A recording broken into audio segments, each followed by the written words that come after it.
թող արարեն, բայց հայ անունը բարձր պահեն։ Դեկտեմբերի 8-ին առողջի կենդանակերպում աղոթեք երեխա ունենալու համար, եթե դեկտեմբերի 7-ը սերնդի շարունակման համար է բաներ նպաստ, դեկտեմբերի 8-ը լուսին է առողջում երեխա ունենալու համար, ճոխություն, այդ ընտանեկան, գիտեք, ամսի 7-ը ընտանեկան առողջ մթնոլորտ ունենալու համար, ամսի 8-ը շատ երեխաներ ունենալու համար եւ քանի որ մինչեւ 2026 թվականի հունիսի 30-ը Յուպիտերը գտնվելու է Խեցգետնի կենդանակերպում, ես հորդորում եմ մեր հայ մայրերին, հայ հայրերին ունեցեք երեխաներ, թող հենց այդ 2-3 օրվա բեղմնավորումից ծնվել արու եւ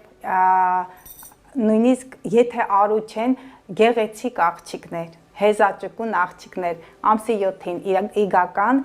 սեռի համար է բարենպաստ, 7-ին եւ 8-ին արական սեռի երեխա ունենալու համար է բարենպաստ։ Մյուս կարևոր օրը, արդեն անգիր գիտեմ, դեկտեմբերի 13 եւ 14 լուսինը կշերքում է լինելու, կշերքը դա էսթետիկան է, գեղեցկություն է, գեղեցիկ նվերներ գնեք, ամուսնական առաջարկություն արեք, նույնը կարող եք նաեւ դեկտեմբերի 7, 8, 9 այդ օրերին կարող եք գրանցել ամուսնությունը, կարող եք այդ բոլոր արարողակարգերը անել, միջոցառումներ անել, հարսանիք,